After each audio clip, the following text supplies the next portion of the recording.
Hi, welcome to Clitorally Speaking, the podcast. I'm Michelle Doherty. And I'm Emily Lane. We are BFFs dedicated to bringing you conversations between girlfriends over a bottle of wine. Oh, I am so excited about the wine part. Oh, me too. So pull up a chair, grab your glass, And let's get talking. Hey, Emily, how are you today? Hey, Michelle. I'm still great. I'm still flying high. Fabulous. I am really excited about our conversation today. Yeah. And of course, our beverage and to hear about you. How are you doing? I'm doing just fantastic, actually.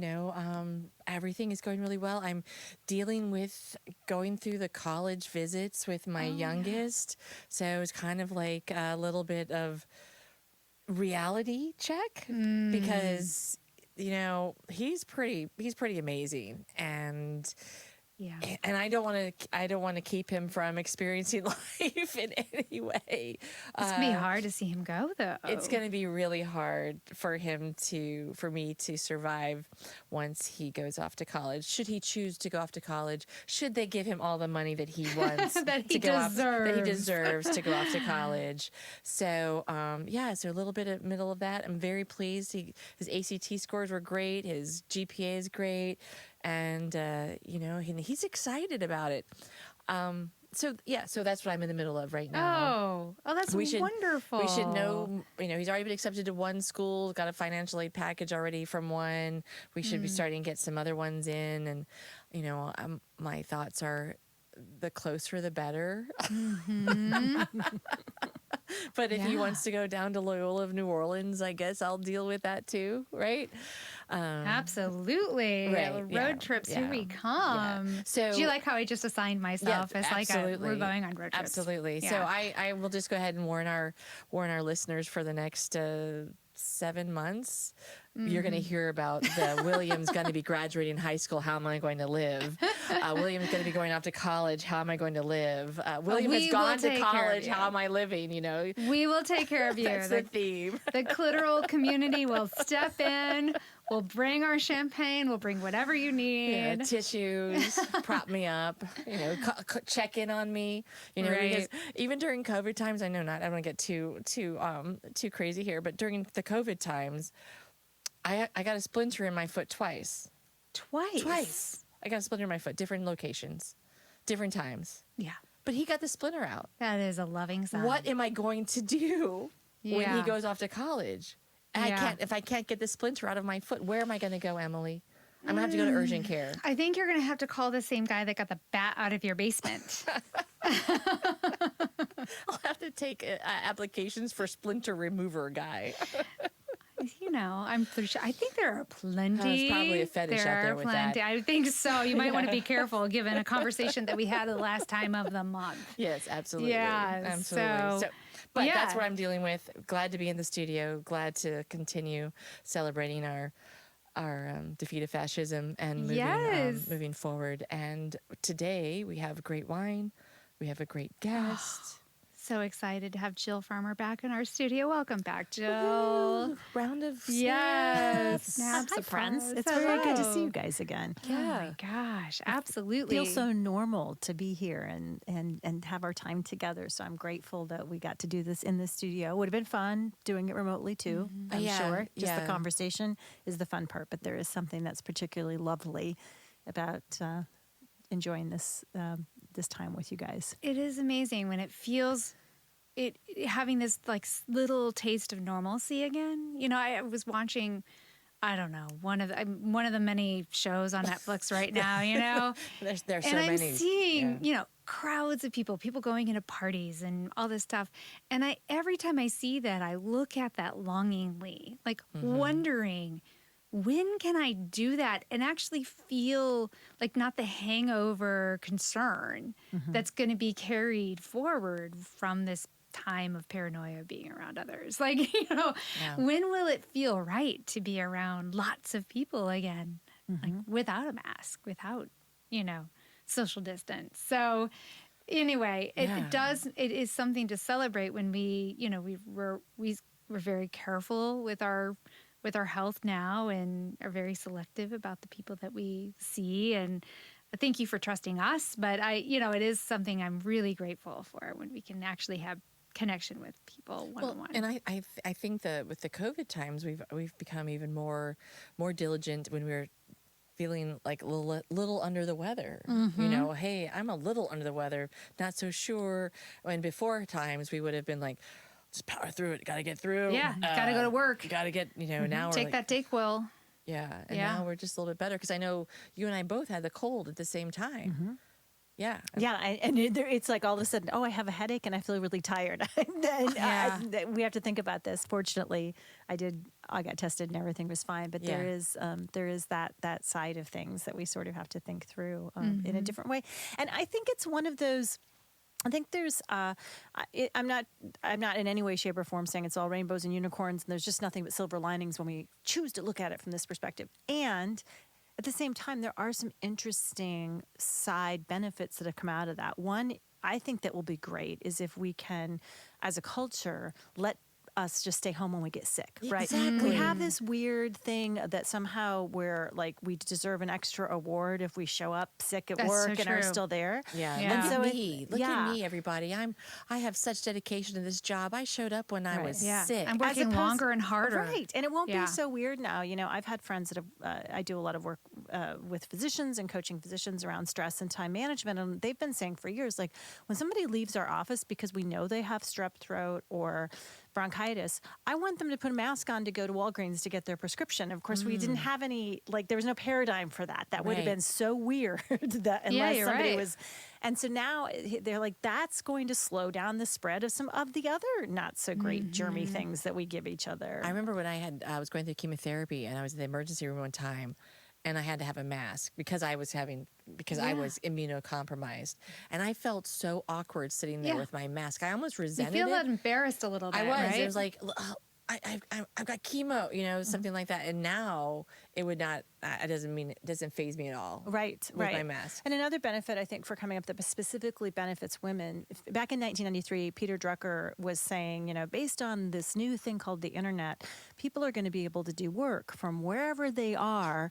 Really? And so sometime within, nobody's going to be getting in their cars at the same time every day, which takes 4 times longer to get from point A to point B to go work in their little box to do the same work at a computer in their little box that they could be doing from any remote location. And so he predicted, he was about 27 years off because he predicted within the next 10 years that would be happening. And the problem with that, the kind of culturally the especially corporate resistance to autonomy around work location and doing things is that it particularly unfairly impacted women because women are the people who generally are not just doing their work but also are impacted when a kid is sick or when there's another obligation that comes. And so to have so many, I do a lot of work in corporate training, and to have so many leaders saying, oh my gosh, our numbers were great, even up in some areas. I'm hearing Funny, that too. who knew that we didn't have to be in our little boxes, driving our cars, taking 4 times longer to get from point A to point B because we're all driving our cars to the same places to get to our little boxes. And I was like, well, Peter Drucker did. And the data's been there. Productivity data has been there for a long time. Now, some people will say, working from home all the time is not great, and the data backs that up too. Hybrid tends to be a little bit better, where we get some human interaction, just what we were referring to at the top of the hour. You get some of that culture of your company too. You need a little bit of that. Stay and people connected. have varying degrees. Some people find it very energizing to be in the workplace and having those, water cooler conversations, and they work a little better with that. And the kind of silence at home slows them down. Other people are the opposite. And wouldn't it be great if people got to work in a balance of those two things in a way that works best for them? Exactly. And maybe because of the COVID times, the companies that were resistant to it were forced into an experiment that they never would have done on their own. Not maybe, they are. It's been a catalyst of change. And now they're like, whoa, wait. I actually don't need 5,000 square feet of Class A office space. Yeah, it'll be interesting to see what happens to commercial real estate. I'm not up for any bad. Sorry, guys. But Well, or- it's going to yeah. change it. It's going to change it, and people can work. I mean, they've proven that they can work. Well, let's talk about that 5,000 square foot space. Just because you're not having to have 30 cubes in that 5,000 square foot space doesn't mean you still can't have place for people to come and work, but now you can create an experience, So maybe have the living room kind of setups and the fireplace or a bar. I'm kind of calling out my office right now, but you have experiences so that when people are there, they can communicate with one another in a really, experiential way. Reinvent that. It doesn't mean that real estate has to go No, away. I don't think it will. I think there's all kinds of different ways that we can meet more of a hybrid need of those that can have that, and more flexibility and less distrust. We know there's data, less distrust. Right. There's been some data that have shown in the last 10 years that white males just and it's not intentional. It's baked in, right? It's just some of that stuff that tend to believe that their white male employees are working harder, more effectively, and longer hours. And the data, even when they're shown numbers, that's actually not the case. Right. There's just that kind of stuff baked in. And so to be able to say, let's just stop the I need you in your seat FaceTime looking over your shoulder. Now, the other side of this that's been positive is a lot of employees can get kind of performance insecure, and think that they need to have the boss tapping them on the shoulder and patting them on the back, and I see you're working. And so for people to develop an intrinsic sense of worthiness and accomplishment and productivity without having, that kind of the blue ribbons from the boss all the time, I think develops your ability toward leadership and it strengthens that skill too. And I've heard that happening on both sides, and I think that's positive. And I know it's not universal, and I know for some people it's challenging. And if you're a woman who has been working from home and you're like, yay for the flexibility, but I also did it while managing my 3 kids' education and my, and my spouse's own issues with having to work from home, and our one internet provider, and we all are sharing our Wi-Fi. Yeah. So I'm not, just all hands up in the air to recognize that I'm not in any way, shape, or things. It was such a great thing for women, and yay, easy time by any means. I understand we are talking about so many challenging situations and have pushed so many fabulously working women in some cases to the breaking point, and that's not a good thing either. And I think I want to talk a little bit about how to cope with that stuff as well. I'd love to dive into that, and I also, kind of as a part of that conversation, women have, especially women, I mean men too, of course, have had to, when they come home, learn how to with our cell phones and iPads and always being connected to work, and especially here in the United States where we have this work ethic of you have to be working all the time. It's a real conscious effort to unplug when you're home and spend time with your family and those that you care about. Now that dynamic is completely shifting, there are no boundaries. Exactly. How do you create boundaries when you need them? When all of a sudden your kids are used to seeing you around all the time, and they knew pre-COVID that when you were home, they got you. And now all of a sudden, they're schooling from home and you're working from home. Like, how do you create that?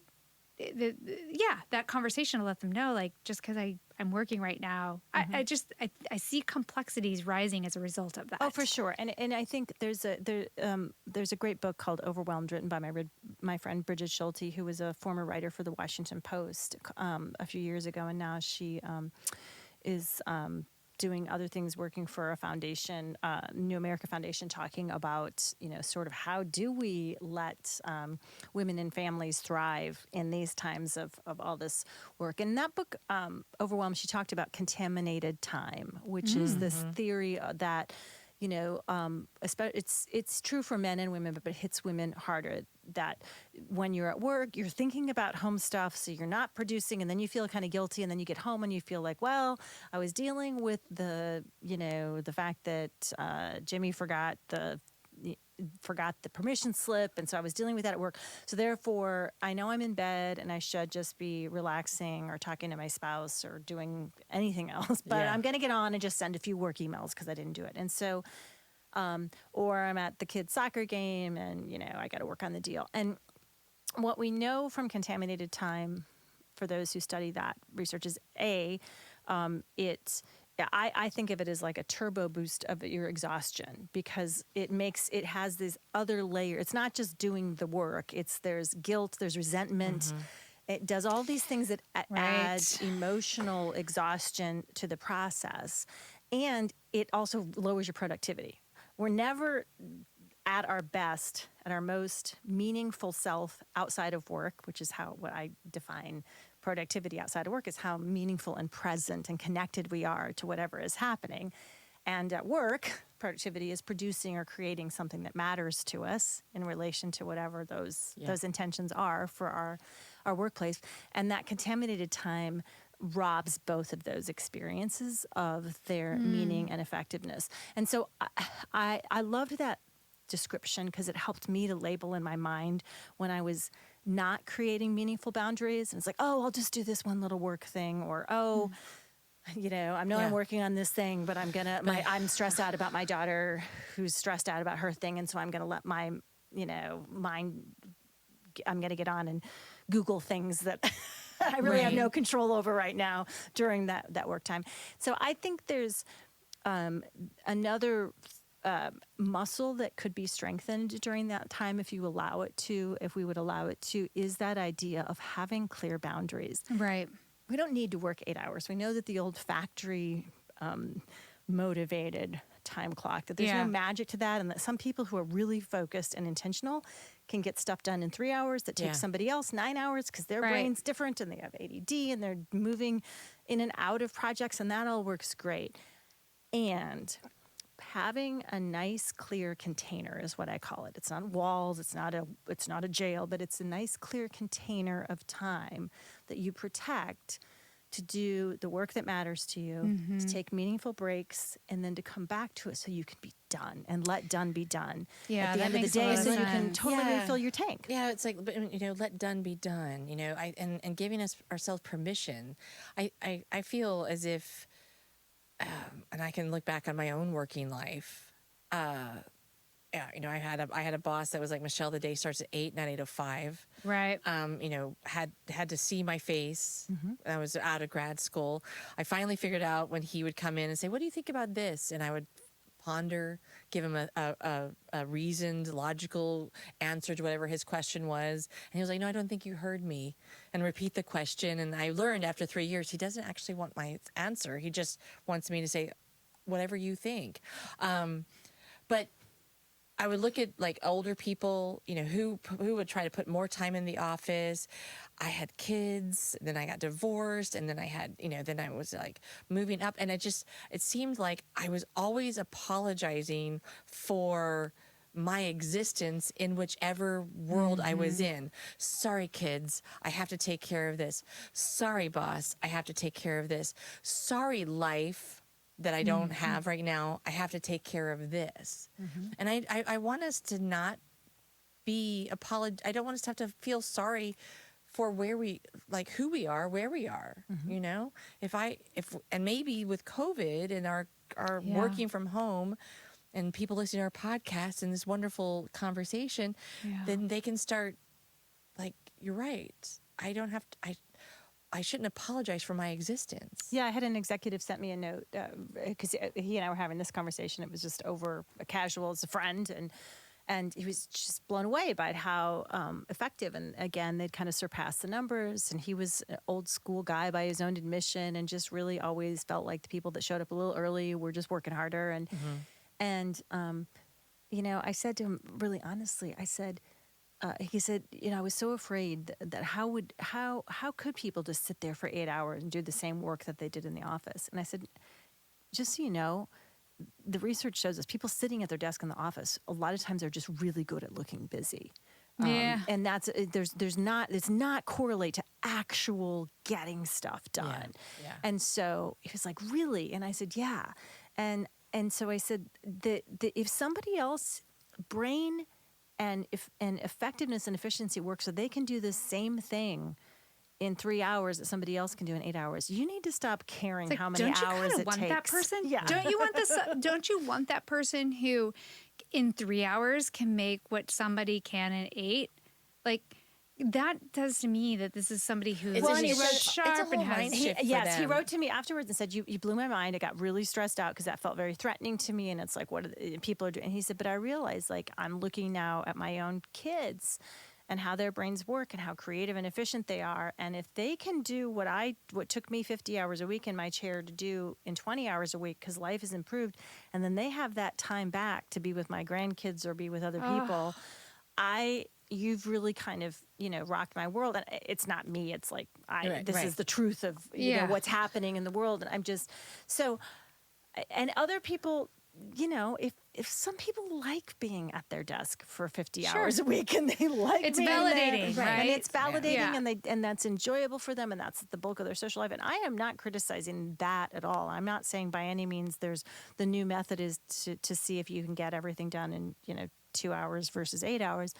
I'm just saying it's not as cookie cutter as culture would have had us believe up to this point. Right, because they wanted 8 hours. You have an 8-hour day, and you need to be here 8 to 5, not 8:05, but you need to be here at 8, from that time. And I don't care if you're done with your project in 4 hours, you still owe me 4 hours of time. And that's a shift that's going to have to, I think, continue to change because I think it started with the Gen Xers because we were the first ones that were like, look, we can get this done faster. And we were sort of like this generation that was stuck, right? We want to do it. We can do it faster, but quicker, but you need us to be here for 8. And we didn't But have I'm surprised how many Gen Xers, which is me too, I'm 52, are really ticked off at at those youngsters who just come in and they didn't pay their dues. And so I'm interested. It's because we were doing switched. it and we knew Yeah. that this was kind of crap, that we're sitting in our desks to do and then we kind of took it to the next level as overachievers and said, you guys clock out at 5 p.m. We stay till 6:30. Yes. I mean, and then we get mad at the next generation that sort of says, you guys are like, you're looking busy, but you're not actually doing that much. And there's other things I want to do. Right. And I'm actually just going to do it from Colorado on the mountaintop on my computer while you stay in your cubicle. I think the reason that Gen Xers, I'm going to say, this is the reason I, as a Gen Xer, I feel that, I guess I can totally relate to what you just said. And I think we even talked about that a little bit in our last conversation here. I think because we are, as Gen Xers, a bridge between this old world of thinking, which, let's face it, there's still plenty of people in leadership that are practicing under that methodology that are the generation before us. And to the new generation that's had technology at their access. Since they came out of the womb. Exactly. And have been able to operate at a different efficiency and way of thinking than we have. So we're the bridge between the two worlds. And our careers started in this space that was still very mapped out according to those previous traditions. So now all of a sudden, oh, wait a minute, I didn't get the same luxury of being able to have technology and a personal life. Well, darn it, you. Like, I remember you, Jill, said, whippersnapper.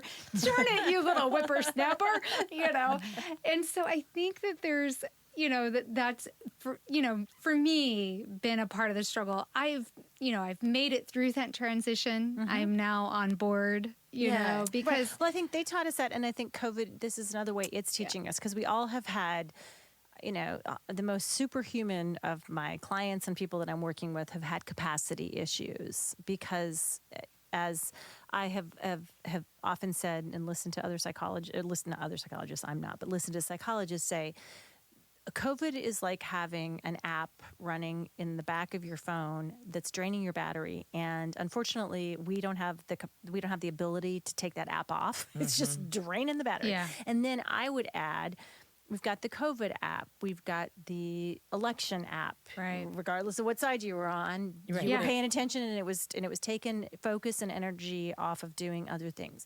You have I know somebody who lives in Florida, and or in Louisiana, and there's the fifth hurricane of yeah. the year, and the fires Yeah. in California. and Oregon.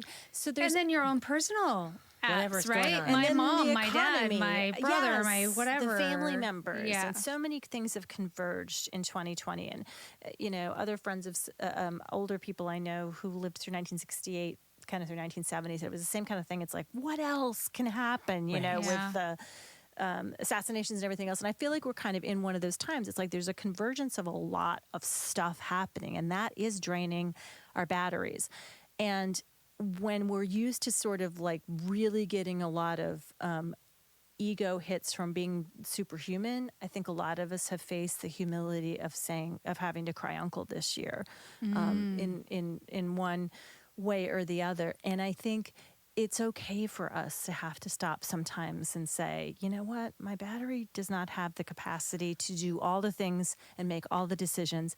And the beautiful thing about that is, like, for me, I don't have time to care about whether somebody, at work who's younger than me is getting Right. by with things. And I'm hearing Right. stories like that from people too. It's like, oh yeah, this lack of capacity in some ways, it does sometimes amplify our reaction to things, and we can get frustrated. But at some point we kind of hit the wall and we're like, there is literally no juice left at all Yeah. to deal with any of that. And I think that makes us a little more honest and authentic in the end at how to deal with those challenging And things. I think I would add to that because it's happening to everybody, we can accept our own challenges because we know it's happening to everybody. Prior to COVID, you still had these similar apps and battery sucking issues happening. It might not have been a COVID thing, but it was a relationship. It was, the house. It was your economics. It could have been your ailing parents. It Yeah. could have been a discipline issue with a child. You had all of these things sucking at you, but you couldn't. You could not let somebody know that you were Ding, ding, ding. Right. off, needing help, or that things were draining, because then you would be looking as if you're not productive, or you're weak, or you're a burden. Again, apologizing for being where you are. But COVID happened to all of us across the globe. And together, so you have you feel the same, and you feel the same way. Yeah. Okay. And what I hope and I pray is that we take that empathy for others. And empathy, right, is the ability to see a situation through somebody else's perspective or be a compassionate witness. Because versus sympathy, which is I pity them, right? Right. Empathy means we can feel their pain. Yeah. Because we've lived it too. Yes. We've all lived it. And if we keep that aspect when moving forward, post-COVID times, because there will be post-COVID times. The Spanish flu, the 1918 Spanish flu Yeah. did not last forever, that we hold on to that positive change, that it's okay to ask for help, and it's okay to say, no, Yeah. I have a cough, I have a little headache, I'm a little tired, I got to take the time. And as an American society, we hopefully will shift to value. We'll shift in our thinking that our value as a society is not necessarily what I put out at what I produce, but what kind of life am I able to live and Well, impact of others. I think it's all of it. Yeah. Like by having a better quality of life, you're going to be able to produce at a higher capacity. Yeah. The thing I'd like to think of it is we confuse busy with productive, right? Busy by its very definition means to be occupied. Right. So how many of us want to have, like, on our gravestone, I was occupied. I was very occupied through my life. I multitasked, occupied. Right. Yeah. And it's like productivity is not busyness. It's not to be occupied. It's to produce something that matters. It's to be iterative. It's to be creative. It's to produce. And I don't think we should be measured by, how much how occupied we are. And sometimes being really productive means saying no, and means sitting quietly and daring to sort of recharge your batteries, because that's creating space. Yeah. And producing space for what needs to happen. And it's like there's no magic wand, but I like to have people think of 3 things right now in these challenging times. And the first one I think that you guys have both touched on is we need to acknowledge, we have to say, I'm having these feelings.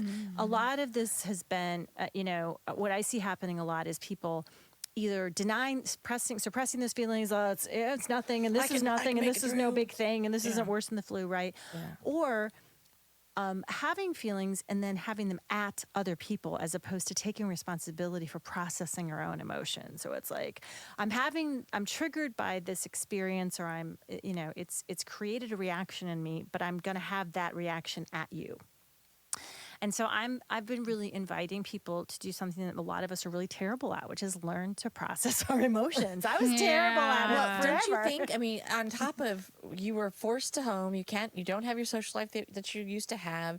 You're facing your spouse every day, when maybe before you faced your spouse 4 days a week. You have the kids all the time, so all of the things that you might have been able to successfully manage, or it just shows up on top of the COVID draining your battery. Right, with the amplification of those things. And so it's like, people say, well, what do you mean by that? Like, okay, well, how do I feel my feelings? And the example I've been giving recently is I had a client who's an executive, and she got a note from the boss that was just horrific. It was just not, it was unkind, it was attacking.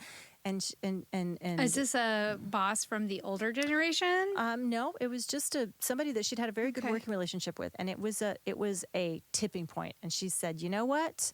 I know I've been coaching me on other things, but I am quitting my job, and I want some coaching support on how to do this." And I said, "Okay, I'm going to invite you that's a great choice. If you want to do that, that is your choice. And I'm going to invite you to just pause for a second, because you have enjoyed this job. You like what you create out of it. You like the flexibility and some of the other aspects. And you are in an activated stress state right now, which means you are feeling those feelings. Those feelings have a right to life. You're not wrong to be feeling what you're feeling, but we got to name them. Well, I don't even know what I'm feeling. I said, well, let's just this is a good practice, right? Okay, I feel angry, I feel frustrated, I feel hurt, I feel hopeless. Okay, those are all really good things to name. And now I want you to go have those feelings while you do things that we know are very healthy ways to process feelings. So go take a walk. All you have to do is elevate your heart rate even a little bit, and your body will do some of the work of metabolizing those emotions for you. Get really good and mad while you're doing it, because the madder you get, the better job your body can work with you to metabolize it. Take a towel and bang it against the wall and get really angry. Talk to a trusted friend who's not going to judge and who can just hold space and not try to either inflame or to diminish either one of those things. Just the one that can go, wow, it sounds like this is hard, right? Yeah. You should tell them to listen to Clearly Speaking, the podcast. Next time, add that with your group. And so we process, and then I said, and then we're going to then we'll talk together, and I'm here as a listening partner to help you make a plan. Well, of course, a couple of days later, she said, okay, I've processed the emotion, and I don't want to quit my job, actually. I don't want to deal with the next range of emotions that would bring. Yes. And I want to have a meaningful conversation with my boss, because that was not okay. And I said, clear boundary. Excellent job. Had a conversation with the boss. He immediately apologized, said he felt so ashamed he was frozen to reach out to her. He had a triggering event. And so what had happened? He processed his emotion at her. Yeah. Right. Because that's what we happen when we're not processing our emotions. Or he didn't really process the emotion. He just pushed it. Yeah. He just pushed it off. He projected it. You're right. Yeah. It wasn't processing the emotion at her. Yeah. He was projecting the unprocessed emotion at her. Thank you for that. That's an important clarification. Yeah. So that acknowledgement, naming whatever those feelings are and feeling the feelings is really important. And the other thing that's really important is to accept what is in your control and out out of your control. And a lot, you guys may have had this experience with a therapist. I do it with a lot of my clients. Take a white piece of paper and draw a circle about the size of a salad plate in the middle. In that circle, write the things that you are stressed or worried about that are within your control to have some degree of influence in changing. Can you give us some examples? So, for instance, if I am worried and stressed about how soon there is going to be a vaccine for COVID, that's going to go outside my salad plate circle because I am not a immunologist researcher or in any way, shape, or form in control of that. relate to that when that happens. And so it's like, I'm worried about whether my family should get together for the holidays. What's in my locus of control? Having a hard conversation with my mom and dad who are minimizing what their actual threat risk is and siblings. Okay, so I'm noticing as I'm doing this exercise, I'm placing all my energy, when are we going to have a vaccine so this is taken care of? Right. Totally outside of my ability to control, as opposed to being an adult and honest about the challenging conversation I don't want to have. And so that process, I can't tell you how many people, when we sit down and do that process, are like, much of my energy and focus and time is happening with things that are outside the circle, outside my ability to control. But it can feel so satisfying on a very shallow level to sort of, wail and gnash our teeth at the sky or the man, that it takes us away from that. So it's a place where I think we get ourselves occupied as opposed to producing something that matters. That is a powerful tool. It is a powerful tool. Thank you for limiting it to a salad plate. Yeah. I know. Because some people might have a dinner plate size. Or a trash can. Or, okay, get it? Or a sled. Right, but I'll have somebody who will come to me and say, I'm so worried about where my kid's going to go to college next year. And it's like, what's in, and so the choice of where, our kid gets into college is a little bit out of our control. Yeah. The opportunity to provide a bunch of different choices that, regardless of whatever the rest of the world says is good or bad around colleges, but where your kid feels at home, that's within your control. And then suddenly you get a lot less stressed about whether you get acceptance or rejection letters, and a lot more excited about the fact that there's good choices no matter what. Right. I think it's kind of interesting, the whole, is there a vaccine, when it's going to happen? I can honestly say that in the last, especially the last year, but since, in the last 4 years, I did spend an awful lot of time worrying about things that were not in my control, getting myself upset about decisions that were being made that I totally disagreed with by the administration, and worrying. And even today, when there was a news thing about something McConnell did, and I found myself getting upset. Prior to the results of the election and Joe Biden and Kamala Harris winning, I would have spent a lot more time on that aspect, that information that I'd received that was upsetting me about fucking decisions that they're making that are impacting folks. But it isn't in my control. But it is in my control was to vote. Right. And so that's the thing, is a lot of times we get so hung up on the stuff that's out of our control that we forget to take the action that is within our control, and to learn, to vote, to do whatever those things that matter to us. And we just sort of, we forget to treat it all. So it's that accepting what is within our control and what's without our control. It doesn't mean condoning it. Doesn't mean saying, but we end up inadvertently as adults a lot of times tantruming, right? We have these things like, I want it to not be raining today so I can go to the amusement park, right? And when we're 6 and we have a tantrum about that, we go, but then we're all walking around. It's like, I need more time. And we're tantruming about all these things that we really are not thinking about in our control. And so when we acknowledge how we're feeling, and then we take that adult step of actually processing those feelings, therapy also is another really good way to process feelings, which I think is helpful. We accept what's in our control and what's out of our control. And then we use one of our brain's most powerful tools, which is reframing, right? Like, how do I use my brain's ability to have varying perspectives on things, to look and see if there's a perspective that doesn't bring a more meaningful outcome to me.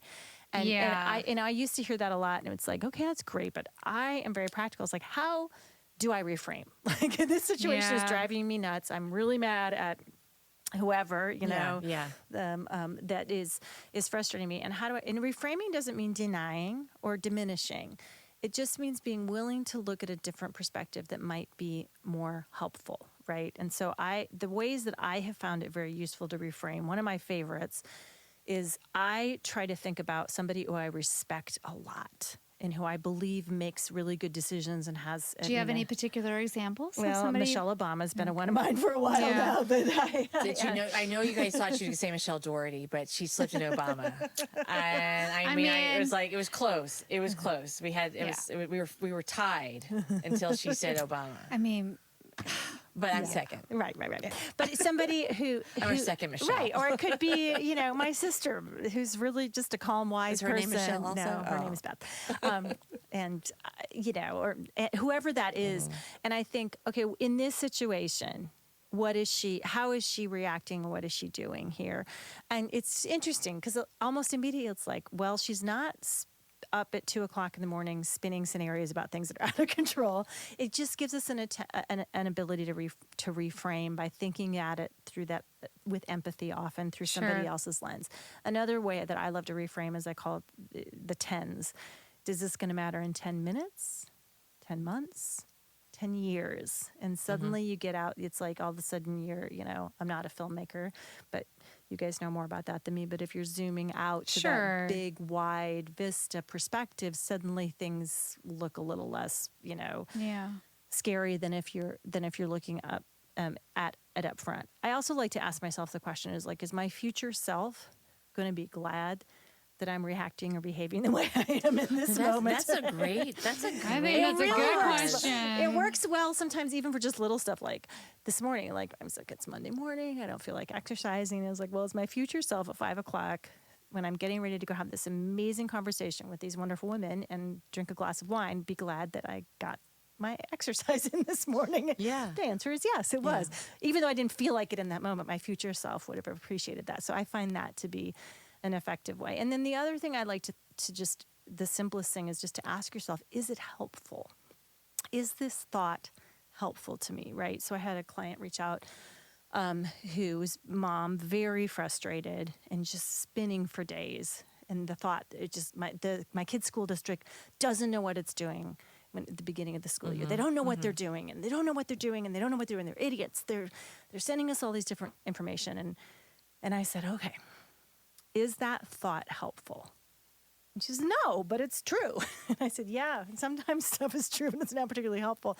What I hear you telling me is you're spending days spinning in this place. Is there a more helpful thought that might help reframe the situation in a way that leaves you feeling less angry, frustrated, your kid and spouse stressed out? And at first she said, well, I guess they're doing the best they can. She was like, no, that doesn't feel better. And then she said, wait. Her daughter's name was Katie.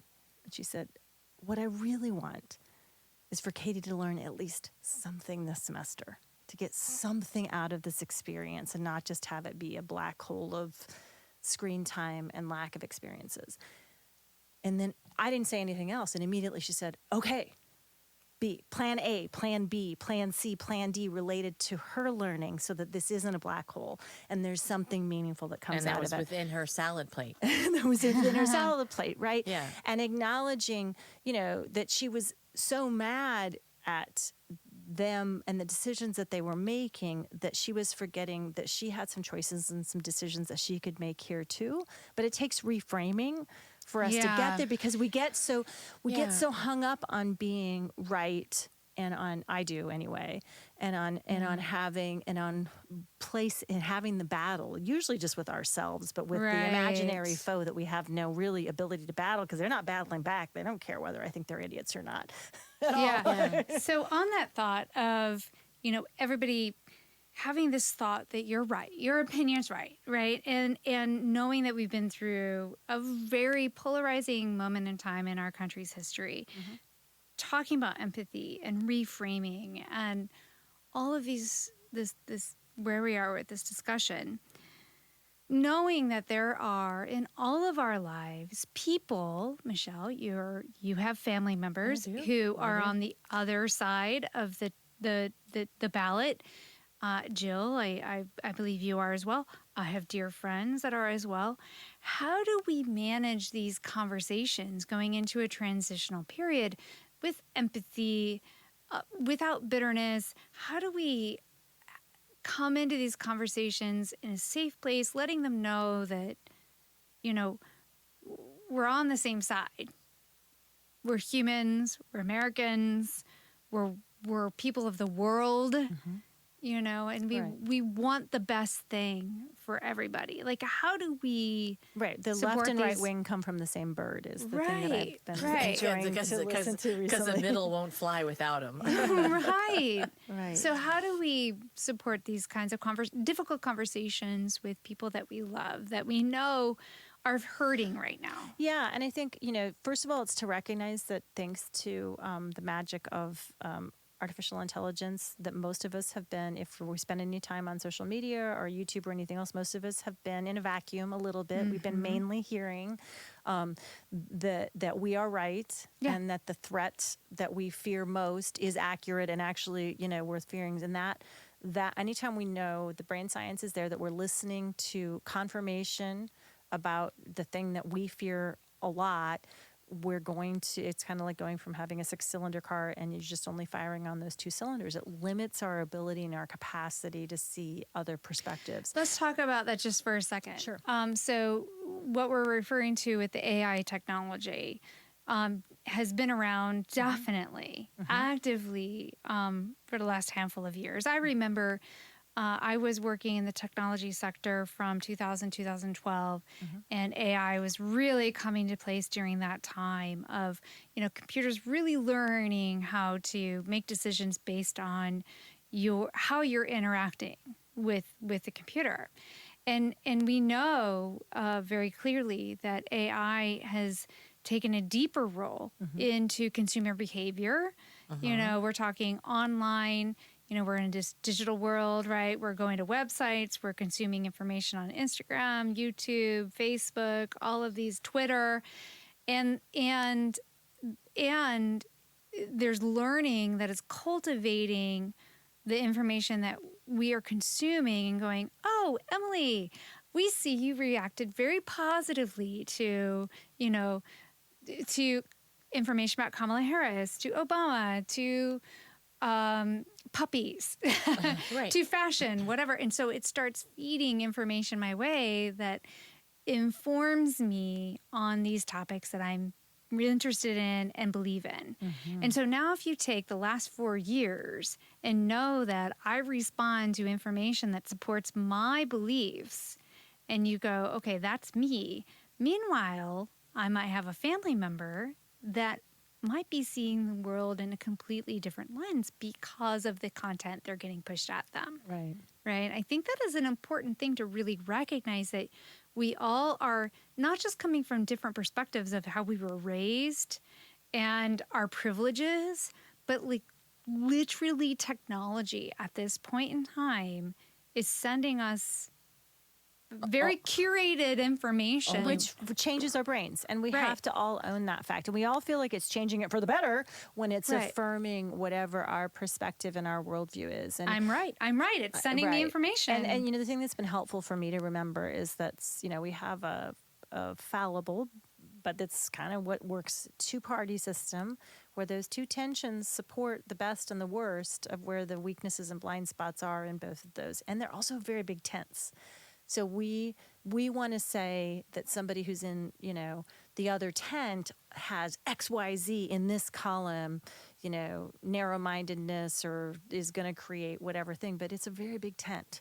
So they may end up in there because there's one thing in there that makes them feel like they're a little bit more comfortable in that tent, or their own family history or culture, or, somebody else that was influenced in their life it has them in that tent. And so I think back to your original question is how do we create connection? Because we are all human beings. We are all, Right. If we're going to get to the big picture, big giant zoom out, we're all just, people walking around.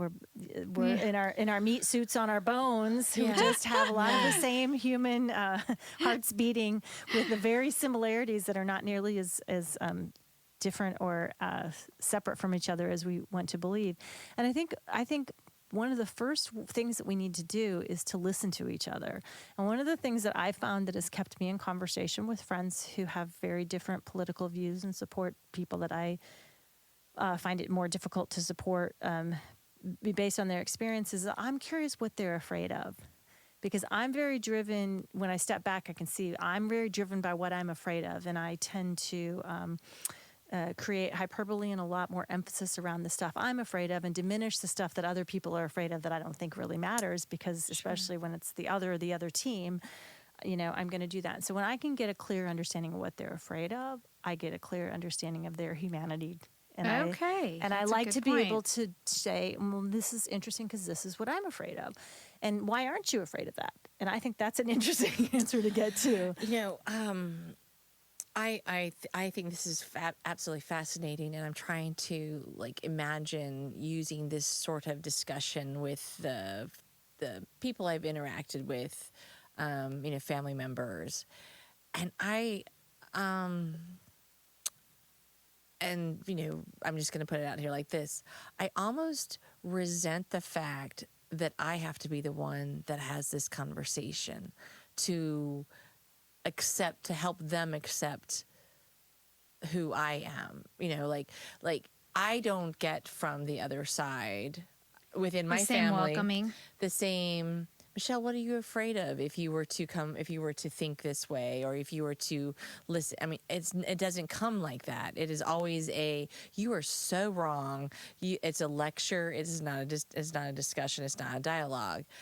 And I kind of am a little tired of having to always be the high road person. And that's a choice that you have to decide. What's my end game? Do I want connection, or do I want connection? If you do want connection, then the transactionalism of how come I'm the person that always has to do it, that's a transaction. That's a price of admission. You have to decide if you want to pay or not. Because otherwise you're going to sit on your side and say, I want connection, but I want them to be the one that reaches it first, and that's not going to happen. It's not going to happen. I know that. But I think too, Michelle, you are a person who knows your opinion, and it's not, and you've done your research. You are an intelligent woman. Thanks.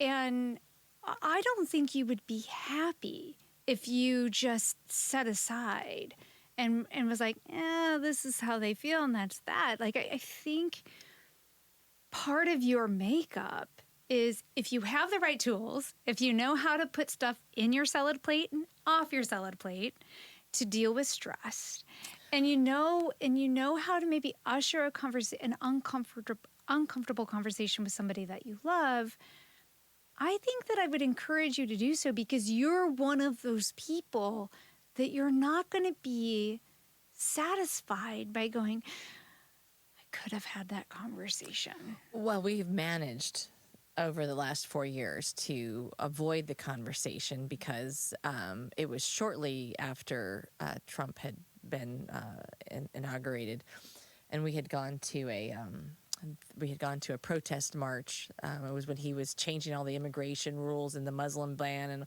all that kind of stuff. And so my kids and I were downtown, and we were marching, and my dad came for an overnight visit, and literally we're at a Mexican restaurant, and they want to start talking about the immigration policy, and I'm like, I really don't want to talk about that here. Yeah. I think this is not the right location. But they were kind of pushing, no, right. I don't. This is not the time or the place. And we came home, and it just sort of escalated in the conversation.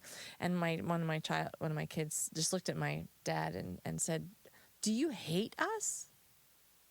And they were like, "Oh, no, we don't hate you." And they're like, "Because it feels like you do." And we've not had a political conversation since then. Now they on times try to drop stuff, to see if we'll bite, but we have gotten very Well, good not to bite. Yeah, and parents are tough, right? Because one of the most threatening things from a biological perspective is that your kids will somehow do something that they will get outside of your ability to protect them in the bubble or the tribe. That's if you think about that from like evolutionarily, so it can be very threatening to parents, and so that it can feel like it's a matter of life or death to make you understand why it's unsafe to not have the same thinking patterns they do. So you can have so sometimes that helps me to remember that we need some grace on that, because they're literally terrified for the propagate, that we're going to stay safe, and they care about that.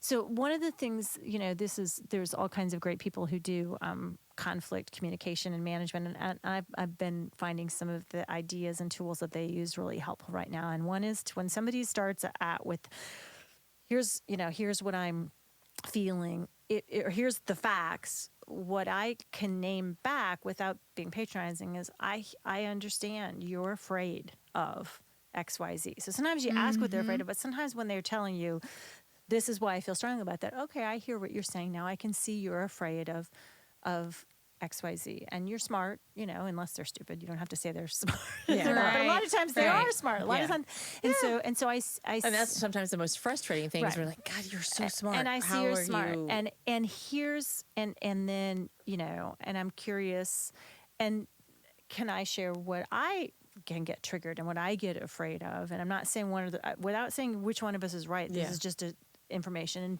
and so people will often say, it's funny, it's the first time in X number of years they listen to me. And then I think the next question that's always curious is there anything that we can be hopeful about that's truly that we can both talk about, that you can find some hope here? Is there anything that you've learned or that you see in other people, or things that have surprised you? And I had a client that said, when that question was posed that way, and they had to say, well, I was surprised that, that President Trump talked about this stuff, but actually didn't do X, Y, Z. And that told me that sometimes people get excited about saying things, but when push comes to shove and you discover when you're actually doing it that it's not a good idea, that we still don't actually just do it. Just because somebody says something, they don't necessarily do it. And I was like, that's interesting, right?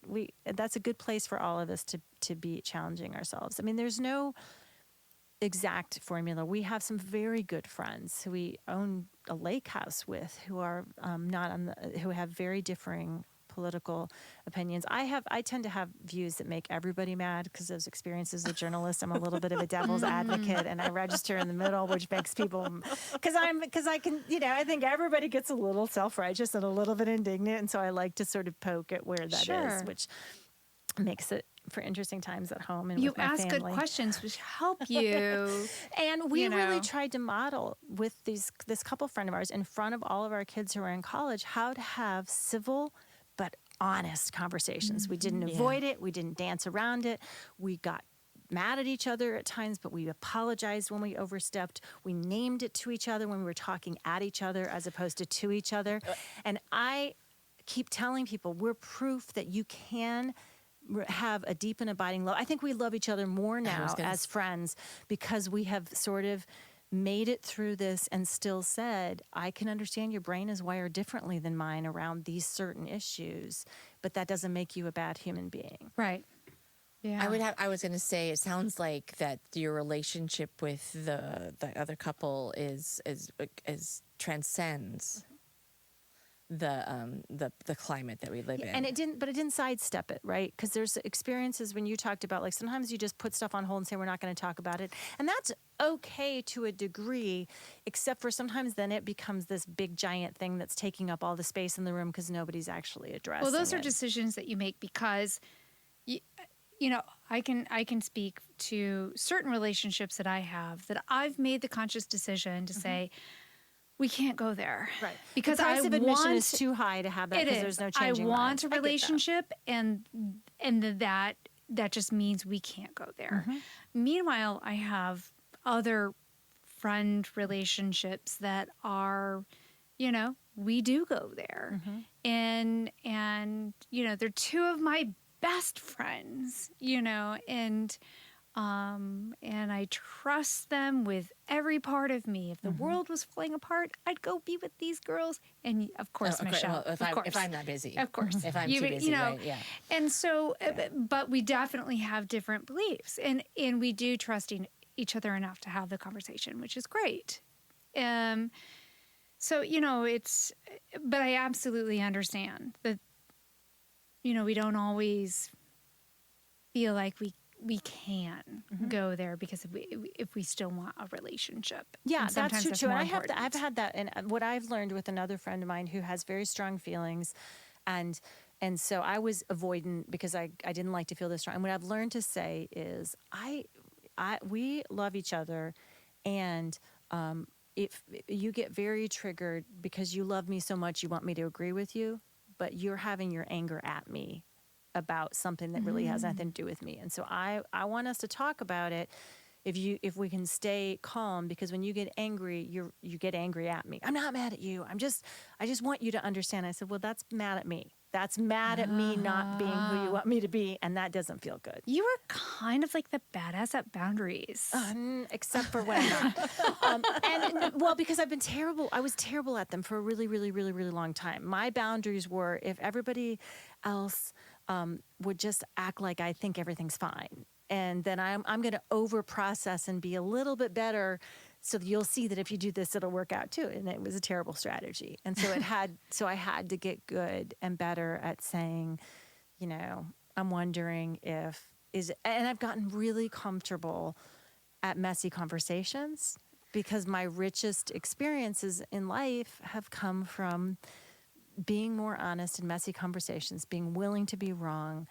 I like to say that two of my favorite human attributes are the ability to laugh at ourselves and the ability to recognize that a lot of times the things that go wrong are the stuff that ends up very right in our lives. Because I've learned that over and over and over again. It's like, I would Yeah. not have written the script for that, but damn it if it didn't end up being one of the best things that happened. It's true. Who was it? Was it? I don't remember. It's one great. It's either Steve Jobs or someone of that caliber talked about being concerned if their employees weren't making enough mistakes because they weren't taking enough chances. Yeah. And you're not learning from that. From Virgin Atlantic. Oh, yeah. yes. I can see him right now. Yes. Okay. Yeah. Yes. If I only mean, we could Google and find I out. know we can. Give me a minute. Yeah, but I think that there is Richard Branson, thank you very much. Yes. No, I think that's a really good point. We do learn by making mistakes. Oh my gosh, And- we learn the best stuff often. right? And hopefully we learned a lot over In the last 4 years. Yeah, and I That- think we've learned a lot in the last 9 months, right? I think because making mistakes, and also from plot twists, which what I call, Yeah. it's like in a talk that I've been giving in corporate settings, I start out and say, once upon a time, there was a young woman who decided she was going to be a member of the royal family one day. She was the end. Not interesting. Like, where's the fairy tale there? There's What? no plot twist. Like, where are the miracles? Where are the things that she overcame? Yeah. Where were And she was, but then she moved them to Canada, and she left the royal family. And how's that working out? But that's a great plot twist, right? That's much better than my Yeah. story, right? The plot twists are the things that make it interesting, the things that make it valuable, the things that make it meaningful, and the things that make it hard. And I think a lot of us, myself rich. included, and rich, right? But I wanted to avoid all the plot twists because that felt hard and scary for me. And the problem with that is that I'm leaving out all of the things that make life interesting and worthwhile, and to show that in the sense of beautiful satisfaction that comes from having the grit and getting through those times, and the shared humanity of we are going through this shit together. Yeah. And we can't just out perfect ourselves out of this. That's that you guys have both beautifully articulated in various ways. There's a great unifier and humanizer in this experience that we've been there. If we can all remember that we have all this virus in 2020 has taken us all down in weird and surprising ways, which has a chance to bring us all together in weird and It's surprising ways. recalibrating us. Yeah, that's a great way to say it. Yeah. Sorry. Speaking of the COVID, No. I'm out of I know. I'm out of wine. We are. And I'm looking around because I I have a little know. tickle in my throat and I don't have anything to drink it with. So We're out of wine. So what does that mean? let's just take a break. Okay. Let's take a quick break and when we'll come back. And, Okay. And then Sounds great. so we can wrap it up in a nicer bubble or Yeah. than us teasing about your crop. I'm sorry, that wasn't nice, but it was a little bit too. You did tee us up pretty well. I know. I'm sure. Okay. So, Sam, where are we at on time on this? It is like an hour and 10 at this, right? Yeah, hour. Okay, An hour good. and 5. Time to wrap. That's So, yeah, I'm thinking Yeah. we probably don't need to. We don't need to get any more. Yeah, I think yeah. good. Sorry, that wasn't nice, but it was a little bit too. You did tee us up pretty well. I know. Out that whole, whole bit bit, about- right? And we can just Yeah. wrap it up because But Yeah. when you're trying to fight that I tickle, do. I do. My body's just gonna go into whole I'm gonna start crying. There was a long know. line at the store the other day, and I had this giant sneeze followed by a terrible coughing fit. I was like, no Oh, way to go. And I'm no. like, excuse me, I want to sneeze out there. And people were just like, Yes. get her out of here. After, the Bet graphic has been on the news, it's like, if someone sneezes in a room, they're... And I was like, I had Can my I? mask on. I'm but- sorry. Can I grab Yeah, this? sure. Yeah. This is unusual. Yeah. Hello. Hi, Grandpa. Good. How are you? Teasing about your crop. I'm sorry. It's good. Sorry. Speaking of the COVID.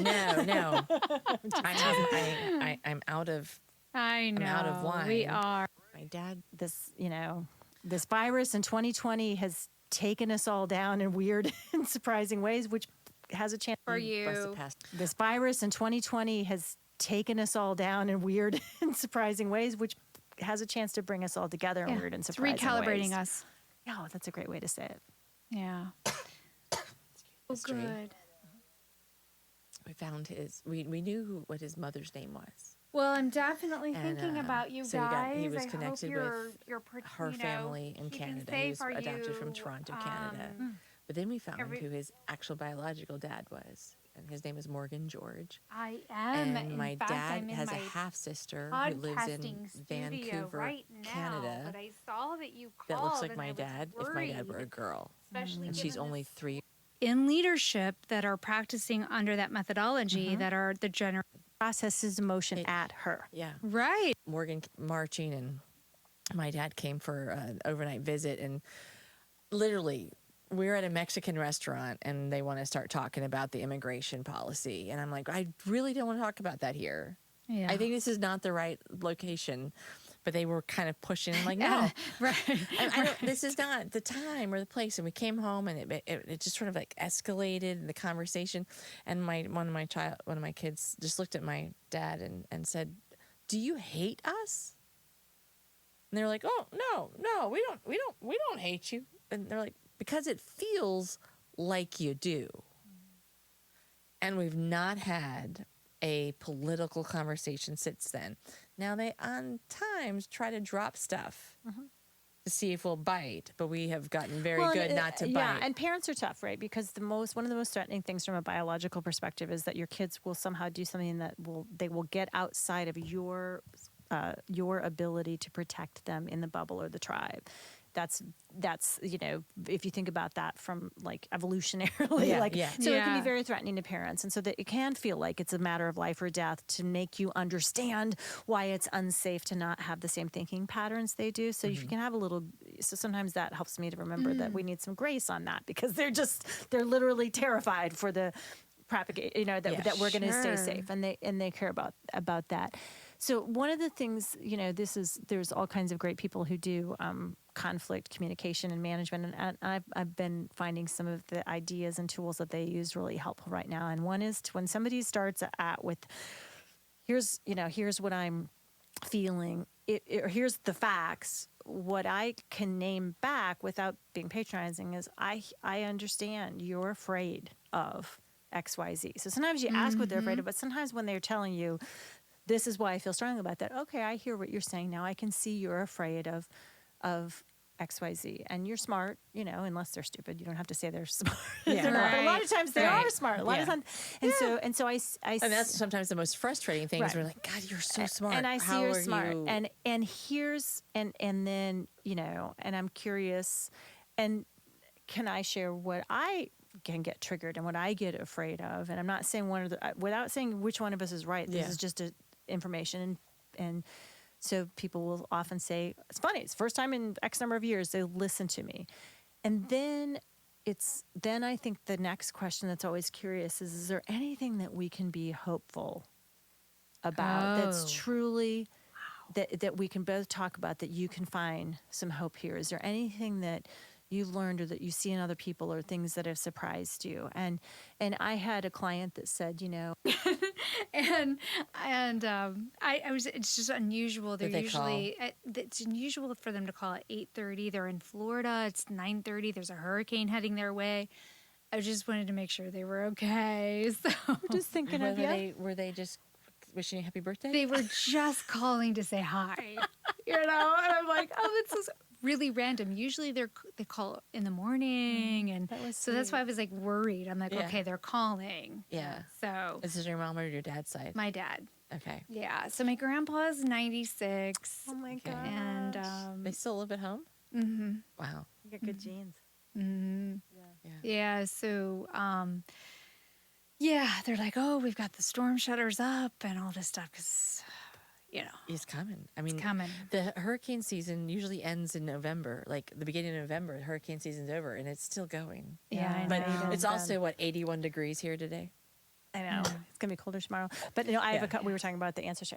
I have 3 friends now who found out that they were adopted or that one of their parents was not their parents through ancestry. It's one thing if you know already. My sister-in-law found out that her dad was not her dad. Yeah. Have you guys ever run across or gotten to meet? She's amazing, Stacy Taubman, who runs Rise Collaborative. I've met in Yeah. passing. Yeah, and so Stacy found out 2 years ago that through ancestry that her dad was not her dad, and it turns out he was quite a bit older than her mom, and so they had decided to do sperm donation, and just felt like that was information that would never. And she was very close to her dad, but it was also kind of who died last year, and so it was also like just.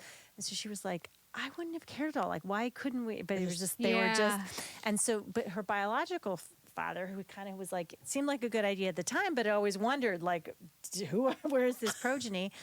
A lot of similarities. And so he's ended up being an investor in Denver. She's starting another side business, and he's like, I don't know if he is a plastic surgeon or something, but that's his business, and they've like become business partners. Nice. From Ancestry.com, though she found out that he was a sperm Amazing. donor 40 years ago, and that was what it was. So I do love that sometimes it's not all tragic, but it was a big chacaroni, at the time. I just felt like with Ancestry, there's all tons of skeletons are falling out of closets. Mm-hmm. I mean, it's just like, what?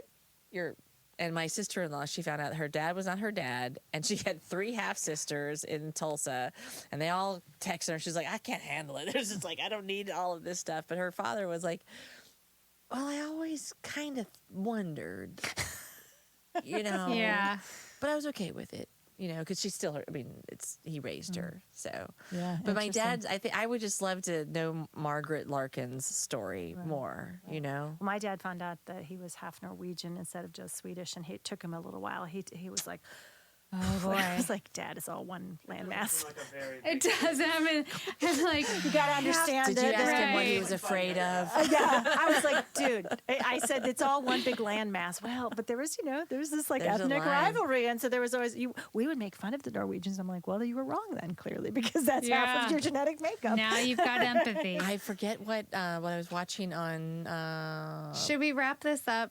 Yeah, sure. Let's wrap this up and then we can continue. I'm sorry. Yeah, like, that's all right, yeah. we're Sam's got holding. it. Sam's been here forever. Yeah. Well, yeah. Can you just play the last bit before I started, and we just hear it? It has a chance to bring us all together, and Yeah. we're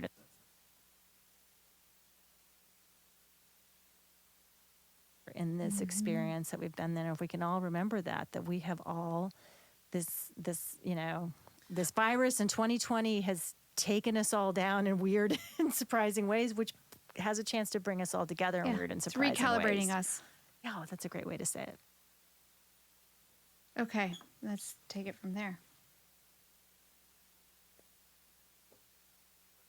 That's right. I mean, it has changed us. And I hope that we hold on to the good parts of it and that we kind of shed some of our frustrations from it. You know, I mean, we could spend a lot of time just being angry at the virus, being angry at the situations, being Or being angry fearful. and being fearful. Yeah. You know, because that's a familiar and kind of a comfortable spot to be. Right, right. And so again, that's not taking that responsibility to let those feelings have a right to life, process them, then make a decision of what's in our control, where we want to spend our focus and time, and how we can kind of reframe our energy and what are our deeper values? What do we really care about? Is it being right and beating somebody else down, or is it being connected and learning and figuring out that that there isn't. I think that's one of the positive things from the election is it was a little bit humbling for everybody because people on one side thought that both sides thought there was going to be a reckoning because of that sort of like silo that we'd put ourselves in. And what was a reckoning of realization is that we have different thoughts, opinions, fears, but there's still some shared places we can go if we'll just look a little harder for them, I think. Yeah. Do you have some recommendations for some books, websites, or resources as people are trying to learn how to process all of these conversations, You can go to emotions? jillfarmer.com. Yeah. Okay. Well, that's fair too. Yeah. I mean, a lot of the stuff that I talk about on my website is how to process stress and manage our time as opposed to being on the hamster wheel and just waiting for the world to happen to us. So I'm always happy for people to come look around on the ideas section, which has a lot of articles of information. Right now, the person that I have been, the people that have been meaningful for me, is I'm reading some Pema Chodron again. She talks a lot about how to break patterns of behavior by stopping to bite the hook, right? The hooks are always going to be there, but we keep biting the hook. We're the ones that actually end up with the hooks in our mouth. And so I have really appreciated her way of sort of bringing peace and broader perspectives to things. And so she's been kind of my jam recently. I love it. In front of conversations from a more kind of like spiritual perspective. And I think there's just a lot of the biggest step that I can think we can all take is be willing to be in the conversation right now. Conversation is not talking at each other. It's not debating. It's not winning points. It's listening and learning. And I think that's, just like what you guys do here, right? Real women having real life conversations. Sometimes they're messy, sometimes they're meandering, but a lot of times something meaningful comes out of it. Yeah. I love that. Well, cheers to that, ladies. Thank you so much, Jill, for joining us Yeah, it once was again. wonderful to have you. Anytime. It was great to be back. Yeah, and take care of yourself. Stay healthy. Thank you. And our listeners out there, you too. Stay healthy, stay sane as best you can, and give yourselves a break too. We don't have to be perfect 100% of the time. Amen. All right. Cheers. Cheers, everyone.